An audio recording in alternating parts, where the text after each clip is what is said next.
말씀 열왕기하 18장 1절에서 8절 구약성경 596쪽 한 줄씩 교독하겠습니다. 이스라엘 왕 엘라의 아들 호세아 제3년에 유다 왕 아하스의 아들 히스기야가 왕이 되니 그가 왕이 되었기에 나이가 25세라. 예루살렘에서 29년 앉았으리라. 그의 영혼이 이르는 날이요 히스기야가 그의 조상 다윗의 모든 행위와 같이 여호와께서 보시기에 정직하게 행하여 그가 유다 사람들을 제거하며 수상을 깨뜨리며 아세라 목상을 찢으며 모세가 만들었던 목금을 이스라엘 자손이 이때까지 행하며 분양하고 그것을 부수고 그 우상을 일으켰더라. 히스기야가 이스라엘 하나님 여호와를 의지하였는데 그의 전후 유다 여러 왕 중에 그러한 자가 없었으니 곧 그가 여호와께 연합하여 그에게서 떠나지 아니하고 여호와께서 모세에게 명령하신 계명을 지켰더라.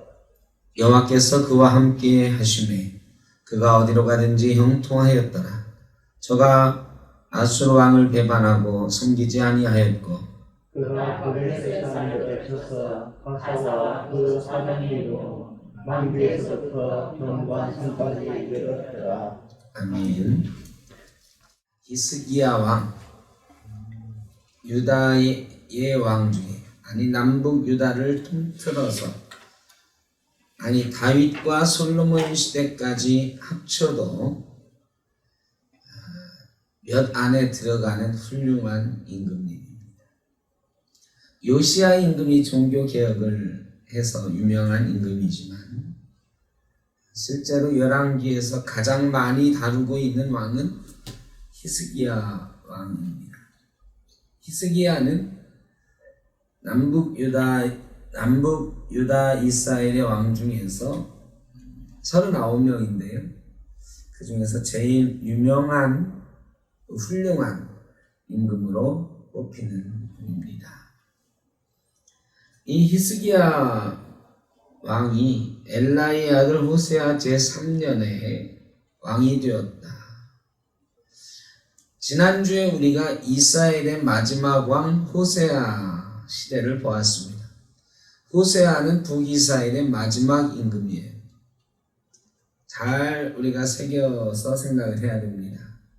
북이스라엘의 마지막 왕 시대를 히스기야가 같이 살았다는 것은 그 당시에 역사적으로 굉장히 혼란한 시기였다. 위중한 시기였다는 것을 말하는 거죠. 아수르가 북이스라엘을 멸망시키는 시기. 남북 유다의 역사가 이제는 끝나고 남쪽 유다만 남는 급박한 시기. 이런 시기를 살았다. 히스기야도 무엇인가 살아남을 방법을 선택해야 되는 시기였죠. 북쪽 이스라엘이 멸망하는 것을 보면서 그렇지 않습니까? 나는 어떻게 하면 이 나라를 살릴 수 있을 것인가? 이거에 대한 고민이 어마어마하지 않았겠습니까? 그 다음에 유다 왕 아하스의 아들이다 하는 얘기 나옵니다. 아하스가 어떻게 하면 살 것인가 이거를 많이 고민했던 광해군 같은 임금이다 하는 얘기를 제가 했던 것을 기억하실 겁니다. 시리아와 아수르 사이에서 줄타기하면서 시리아와 이스라엘의 연합군을 대적하기 위해 아수르를 끌어들였던 왕 아하스, 그리고 이 아수르의 우상을 섬기고 자기 아들을 불로 지나가게 하고 태워 죽이기도 했던 악한 왕. 이런 시대에 히스기야가 왕이 되었다는 것입니다. 그가 25살에 왕이 되었으니까 자기 아버지 아하스가 한 일을 고스란히 봤을 것이고 이 정세가 얼만큼 위험한 상황인지를 잘 알았던 그런 시기에 왕이 되는 것입니다. 어릴 때 왕이 돼서 멋 모르고 왕이 된 사람이 아닙니다. 히스기야가 3절에 보면 그의 조상 다윗의 모든 행위와 같이 여호와께서 보시기에 정직하게 행하였다. 북쪽은 여로보암을 따라간다 이런 표현이 있었고 남쪽은 다윗과 같았느냐 다윗과 같지 않았느냐 이 차이였다 말씀드렸죠. 히스기야는 그의 조상 다윗의 모든 행위와 같이 그랬어요. 이건 특별한 표현입니다.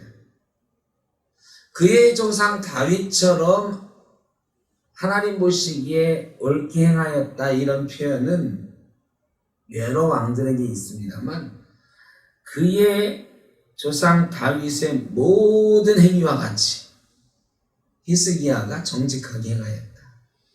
이거는 정말 극찬입니다.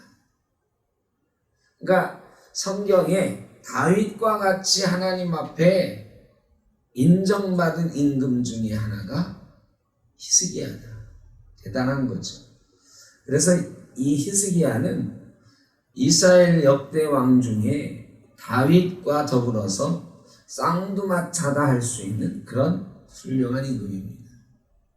요시야 임금은 종교개혁을 해서 유명해진 임금이지만 전체적으로 보면 히스기야가 다윗 이후로 가장 위대한 임금으로 꼽히는 사람이다. 이렇게 알고 생각을 하시면 좋겠습니다. 제가 어릴 때 성경 퀴즈 대회를 많이 했어요. 그때는. 요즘은 잘 안 하지만 옛날에 성경 퀴즈 대회 막 기관별로도 하고 교회끼리 대항도 하고 많이 했죠. 저도 교회에서 성경 퀴즈 대회를 하는데 제가 성경 퀴즈 대회를 꽤 잘했습니다. 청주 시내에서 그 교회별로 하는 것도 여러 번 우승하고 했거든요. 근데 실수한 적이 한 번 있어요. 이게 빨리 눌러야 되나 빨리. 근데 문제가 너무 쉬워 보였어요. 이스라엘 임금 중에서 종교개혁을 한 임금 그러는데 그때는 제가 요시야의 종교개혁, 히스기야의 선한 것 이런 거 잘 생각을 안 하고 아 훌륭한 임금이구나 먼저 팍 누르고 히스기야 했다가 틀린 적이 있어요. 히스기야도 종교개혁을 하긴 했는데 요시야처럼 체계적으로 종교개혁을 한 것은 아니거든요. 종교개혁 그러면 요시야하고 사실 하나님 앞에 선한 임금 그러면 히스기야. 제가 그게 벌써 한 40년도 더 된 일인데 그때 그 창피했던 생각이 아직도 나. 성경을 알 만큼 알고 성경 퀴즈도 할 만큼 했는데 그거 틀린 기억이 아직도 새록새록 납니다.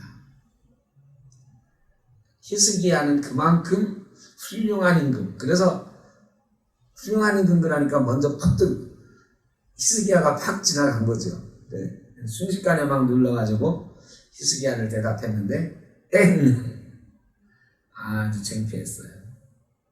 히스기야는 그만큼 위대한 임금으로 꼽히는 사람입니다.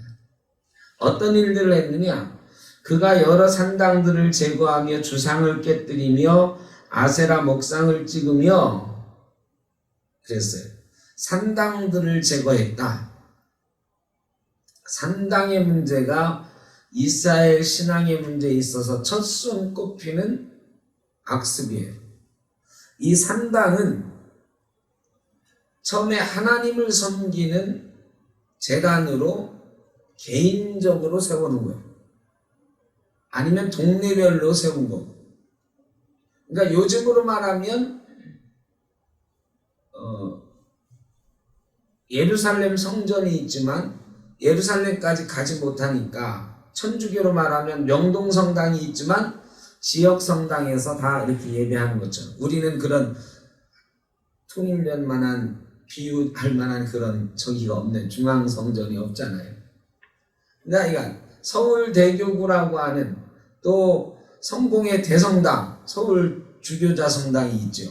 대표하는 성당이 있지만 지역에도 성당이 있는 것처럼 이 산당들은 예루살렘 성전이라고 하는 중심 예배당이 있지만 거기까지 매번 못 가니까 처음에는 좋은 뜻으로 우리가 예루살렘에는 매일 못 가니까 가까운 곳에 단을 하나 만들자. 그래서 산당을 만든 거예요. 산에다가 당을 하나, 집을 하나 이렇게 만들고 거기서 예배하고 제사한 거죠. 그러니까 처음에는 그냥 산기도하는 정도, 산에 올라가서 하나님 생각하면서 기도하는 정도로 시작했을 거예요. 그런데 시간이 오래 가면서 어떻게 됐느냐? 거기가 성전을 대신하고 제사장 제도에 하나님이 명령하신 제도에서 벗어나 아무나 제사하게 되고 또 나중에는 이방신들을 섬기는 혼합종교의 원상이 되었어요. 거기서 하나님께만 예배하나? 저 산당에 가서 바알신한테도 이 바알 종교가 들어오면서 짬뽕된 혼합된 종교의 장소가 됐어요.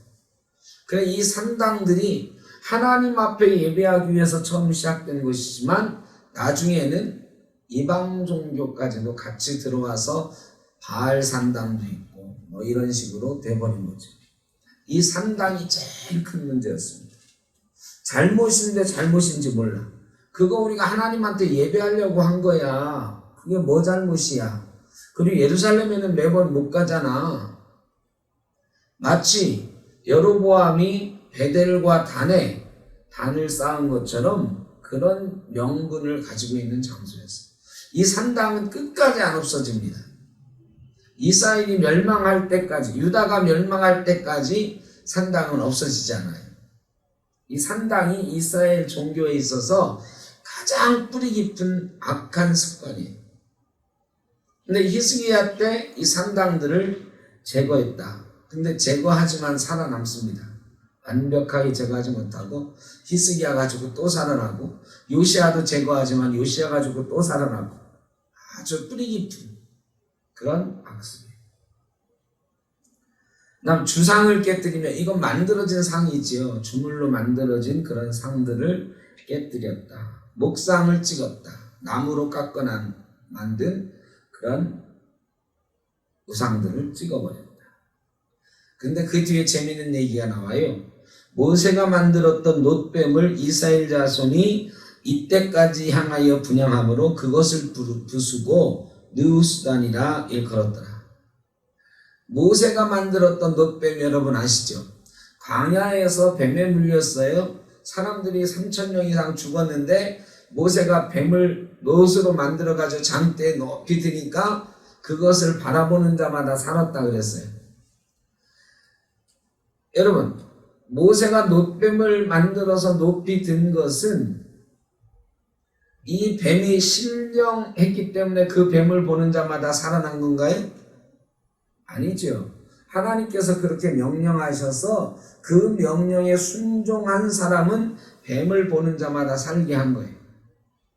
그러니까 이거는 하나님의 명령의 상징일 뿐이에요.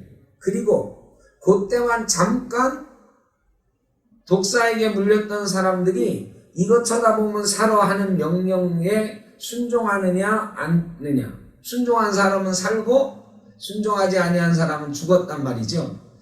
그런데 사람들은 그 놋뱀을 처음에는 역사적인 기념물로 아마 이렇게 박물관, 요즘 같은 박물관에 보관하자 했을지 몰라요.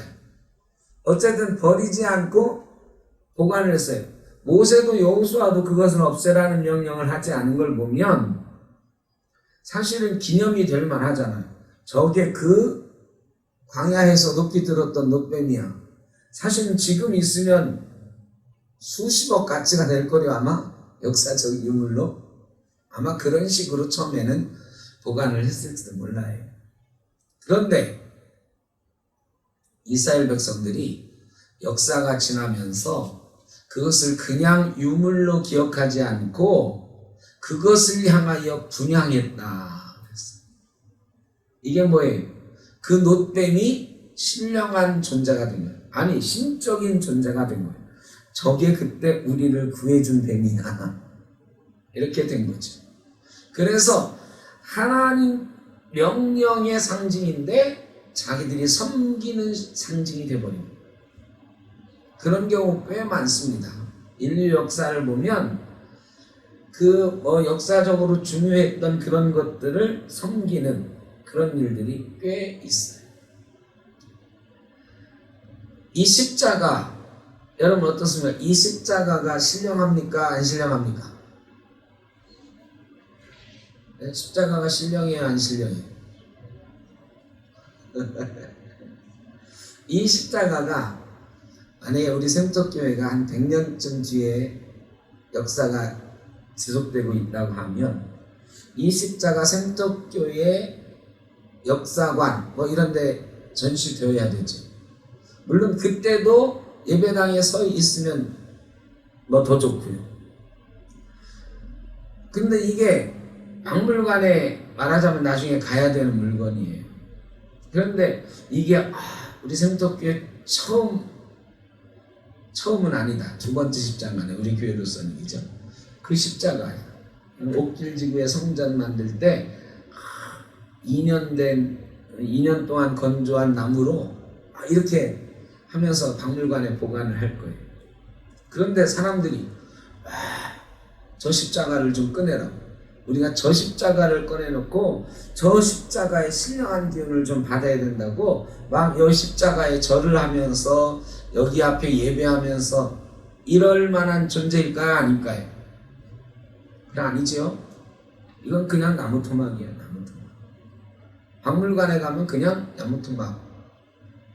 느수단이라고 하는 뜻이 뭐냐? 놋조각이라는 뜻이에요. 놋조각. 그러니까 뱀을 장대에 걸었을 때는 하나님의 명령이 거기에 있었기 때문에 그게 신령한 존재처럼 상징이 되었던 거지, 그 자체로는, 그 사건 이후로는 그냥 뭐에 불과하다?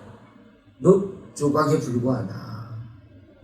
그래 히스기야가 분양하지 이 뱀을 갖다가 깨뜨려 가지고 봐라, 놋조각에 불과하다 한 거예요. 여러분, 이 문제는 기독교 역사에 오랫동안 논쟁이 되었던 거예요. 동방정교회라는 교회가 있죠. 그리스 정교회라고도 하고,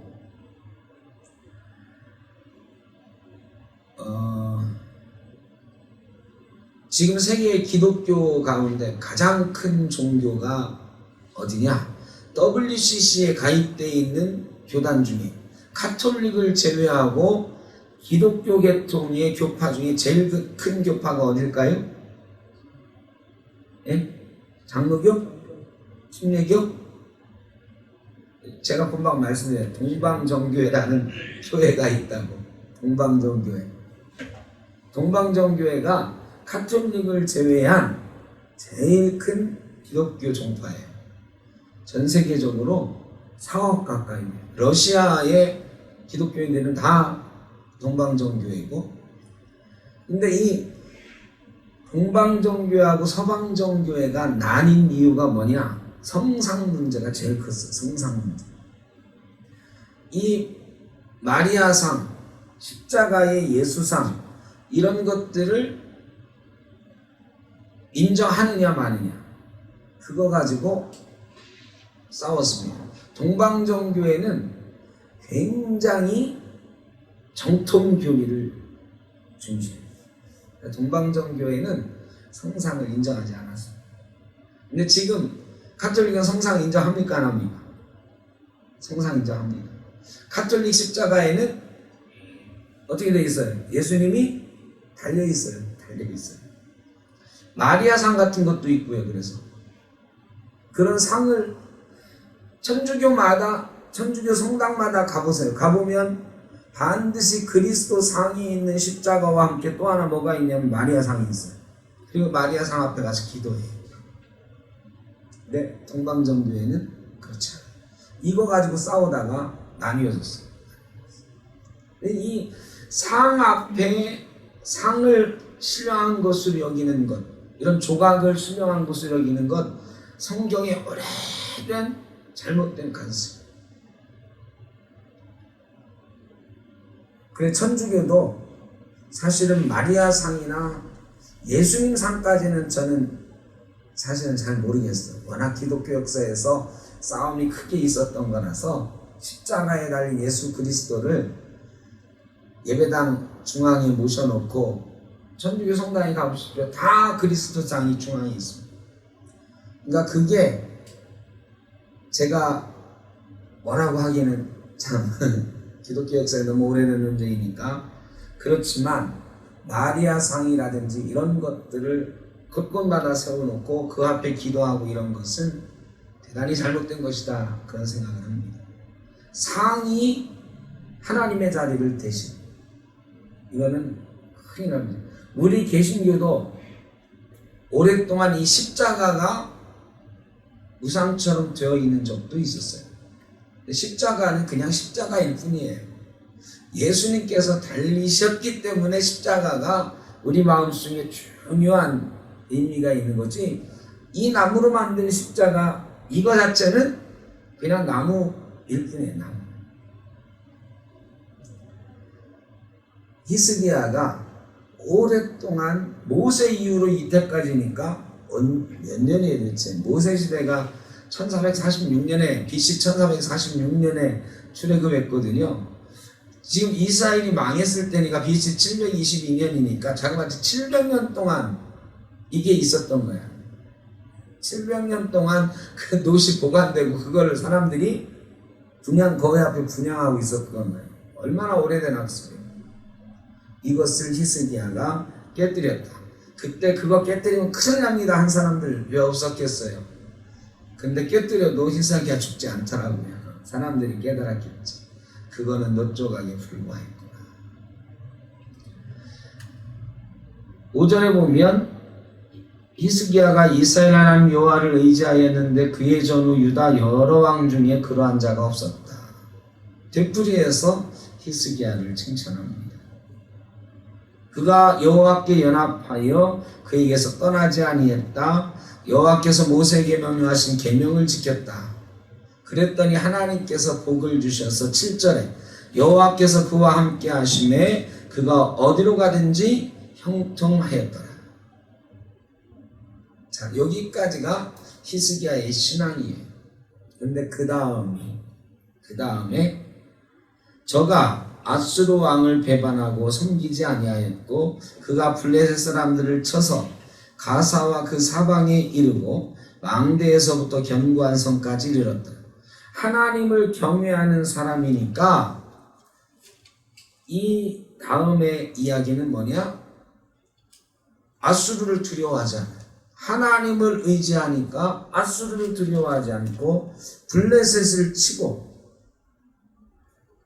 이게 다윗 이후로 블레셋을 이렇게 쳐가지고 가사 그리고 블레셋 사람들의 이런 성들을 빼앗았다는 기록이 없어요. 히스기야 시대 군사적으로도 강력한 힘을 갖게 됩니다. 그러니까 하나님을 경외하니 다른 나라 눈치 안 보고 하나님만 바라보고 아수르 왕 섬기는 일을 하지 않았다. 그런데 이제 그 다음에 나오는 얘기가 우리가 읽지 않았지만 뭐냐? 히스기야 9절에 히스기야 왕 제4년 곧 이스라엘의 왕 엘라의 아들 호세아 제7년에 아수르 왕 살만에셀이 사마리아 올라오였어요. 이게 북이스라엘이 멸망하는 이야기가 나와요. 그 뒤에 3년 동안 북이스라엘이 멸망하고 북이스라엘에 아수르가 심어놓은 이방인들이 와서 혼혈 나라가 되는 그런 것들이 있어요. 그 다음에 13절에 보면 13절에 히스기야 왕 제14년에 이제 북이스라엘이 망한 지 7년 지나서예요. 그러니까 북이스라엘이 망하고서 7년 동안은 잠잠했어. 그런데 히스기야 왕 제14년에 아수르 왕 사네립이 올라와서 유다 모든 견고한 성읍들을 쳐서 점령했다. 사네립은 북이스라엘을 멸망시킨 왕은 아니죠. 그 다음 왕인데 그 사람이 이제 남유다에 쳐들어왔어요. 남유다에 쳐들어온 이유는 여러 가지가 있겠죠. 북이스라엘 멸망시키고 나서 남쪽 유다하고는 아수르가 관계가 그래도 좋았죠. 아하스 왕 때도 있고 그러니까. 그런데 히스기야가 조공을 끊었단 말이에요. 조공을 끊고 나니까 먼저 북이스라엘 먼저 정복을 했어. 남유다까지 바로 쳐내려갈 수도 있었지만 남유다하고는 그래도 관계가 쟤들은 우리 신하의 나라였으니까 지금은 저래도 정신 차릴 때가 있겠지 하고 기다렸던 것도 있을 거고, 또 하나는 전쟁을 연이어서 하기도 쉽지 않고, 또 살만에서 쳐들어와서 북이스라엘이 망했는데 그 뒤에 7년 만에 사네립이라고 하는 왕이 쳐내려온 걸 보면 살만에셀이 건강이 안 좋았을 수도 있고 어쩌면 왕이 죽는 일이 있었다라는 거고요. 여러 가지 이유에서 남유다를 치는 일은 보류해 놨던 거예요. 그러다가 사네립이 대군을 이끌고 남유다를 쳐들어왔습니다. 자, 여러분, 히스기야가 하나님을 그렇게 경외하고 하나님 앞에 충성을 다했는데도 불구하고 아수르 왕이 쳐내려왔어요. 여러분, 여기에 의미심장한 뜻이 있습니다. 하나님을 경외하는 사람에게 시험이 있습니까? 없습니까? 시험이 있습니다. 이렇게 큰 시험이 있습니다. 히스기야가 어떻게 하느냐? 얼른 아수르 왕 사네립한테 고개를 조아립니다. 조아려가지고 14절에 보시죠. 14절. 유다의 왕 히스기야가 라기스로 사람을 보내 아수르 왕에게 이르되 내가 범죄하였나이다. 나를 떠나 돌아가소서. 왕이 내게 지우시는 것을 내가 당하리라. 조공을 바치겠습니다. 이 소리예요. 아수르 왕이 곧 300달란트와 은 300달란트와 근 30달란트를 정하여 유다 왕 히스기야에게 내게 한지라 그랬어요. 한 달란트는 어마어마한 거거든요. 더군다나 금 30달란트 그러면 지금으로 따지면 몇 조에 가는 어마어마한 돈이에요. 그래서 이건 낼 돈이 없으니까 어떻게 했느냐? 15절에 히스기야가 이에 여호와의 성전과 왕궁 곳간에 있는 은을 다 주었고, 또 그때 유다 왕 히스기야가 여호와의 성전 문의 금과 자기가 모든 기둥에 입힌 금을 벗겨 아수르 왕에게 주었다. 여러분, 아무리 하나님께 충성하고 믿음이 좋은 사람도 이런 큰 시험이 닥치니까 이렇게 되는 경우도 있다. 히스기야가 대단히 훌륭한 임금이라고 제가 누누이 말씀드렸잖아요. 그런데 그 훌륭했던 다윗도 실패한 적이 있고 하나님 앞에 잘못한 일이 있어요. 히스기야도 첫째, 하나님께서 아수르를 왜 보내셨을까요? 히스기야가 그렇게 하나님 말씀을 잘 듣고 형통한 복을 내리셨다 그랬는데 왜 아수르의 사내림이 쳐내려오는 것을 그냥 두셨을까요?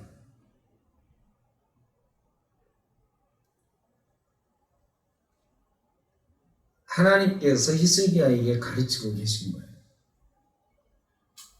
믿는 사람에게도 시험 당할 일이 있다.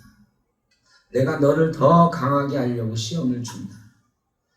하나님은 때때로 연단하십니다. 연단은 때려서 더 강하게 만드는 거거든요. 히스기야를 더 강하게 하기 위해서 아수르 왕 사네립을 통해 시험하고 계시는 거예요. 그런데 이 시험을, 첫 번째 시험을 히스기야가 실패해. 그냥 머리를 바로 조아리고 성전에 있는 모든 것 갖다 바치고 심지어 성전 기둥의 금까지도 다 벗겨가지고 이 조공 물량 채워서 전했다. 그런데요, 이렇게 정말 바둥바둥하면서 이 조공을 맞춰서 보냈는데, 여러분, 이 조공 받고 아수르가 그냥 가만히 있었느냐? 옛날에 우리가 중국의 명나라나 청나라에 조공 바치고 막 그럴 때 조공 한 번 바치면은 끝이었나요? 아니요. 수시로 요구가 옵니다. 그 다음에 또 요구가 왔었을 거예요. 근데 히스기야가 그 조공 드리는 걸 계속 할 수 있었을까요? 없었을까요? 왜? 드릴 게 없어. 성전 문까지도 다 벗겨서 줬는데 뭔 재주로 또 맞춰? 아수르 왕이 그 뒤에 17절에 보니까 아수르 왕이 다르단과 랍사리스와 랍사게로 하여금 대군을 거느리고 라기스에서부터 예루살렘으로 가서 히스기야 왕을 치게 하매, 조공을 드렸는데도 불구하고, 그렇게 어렵게 조공을 만들어서 줬는데도 불구하고 대군을 보내서 히스기야를 치게 했다. 이때부터 위대한 역사가 시작이 됩니다. 히스기야가 하나님을 의지하고 첫 번째 시험에서 머리 조아리지 않고 하나님 앞에 기도했다고 하면 조공 안 드려도 됐을 거예요.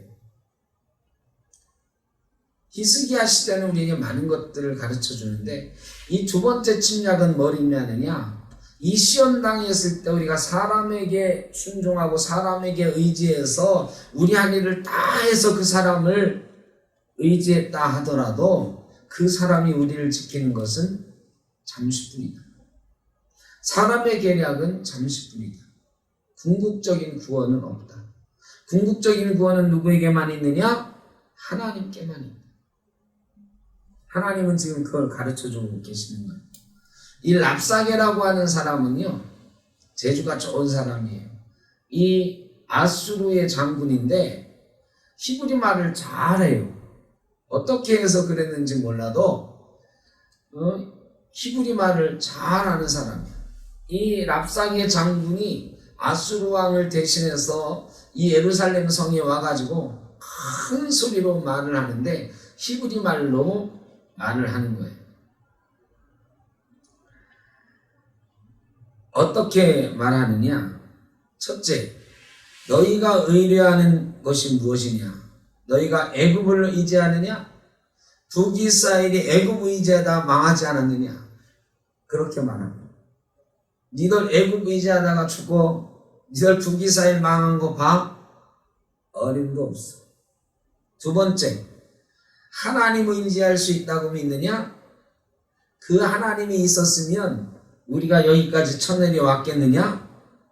심지어는 그 다음에 뭐라고 하냐? 여기 우리로 보낸 분이 누구냐? 하나님이야. 너희 하나님이 너희 버릇 좀 고쳐주라고 우리 여기 보낸 거야. 막 조롱합니다. 그 다음에 우리가 말을 몇천 마리 줄 테니까 이 말 탈 사람 너희가 구할 수 있으면 우리가 그냥 갈게.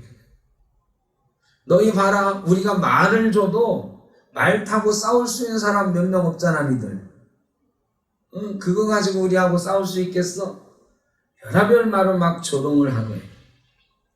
이거를 히브리 말로 막 이렇게 하나님도 조롱하고 이스라엘도 조롱하고, 그러니까 성 안에 있는 사람들이 그거 듣고 이제 기죽으라고 하는 거죠.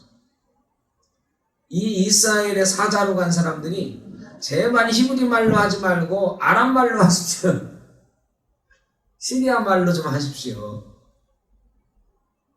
그런데 이 랍사게가 듣지 않고 계속 히브리 말로 떠들면서 또 이런 얘기도 해요. 너희 히스기야 믿지 마라. 히스기야 때문에 우리가 쳐들어온 거야. 히스기야가 잘못해가지고 너희 다 죽게 생겼다. 왕과 백성 사이를 이간질합니다. 이때 히스기야가요, 백성에게 내린 명령 딱 하나예요. 아무 대꾸도 하지 마요. 히스기야가 이번에는 굴복하지 않습니다.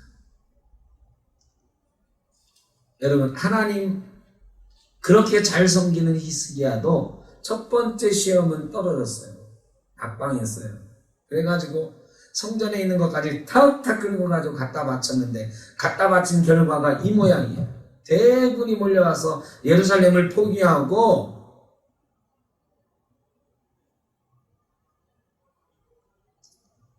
그 다음에 두 번째 시험이 다가와. 인간을 의지했더니 결국 이렇게 되고, 히스기야는 그래도 훌륭한 임금이라는 게 뭐냐? 이번엔 굴복하지 않았어요.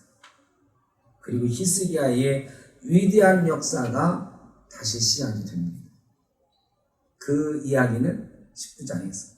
그래 열왕기하 19장은 성경에 나오는 전쟁 이야기 중에 제일 감동적인 장면이 나와. 이거 오늘 다 말씀드리면 재미없으니까 개봉박두 다음 주에는 성경 역사상 가장 위대한 전쟁, 제가 생각하기에 가장 감동적인 전쟁 이야기, 그게 열왕기하 19장의 히스기야로부터 이루어진다.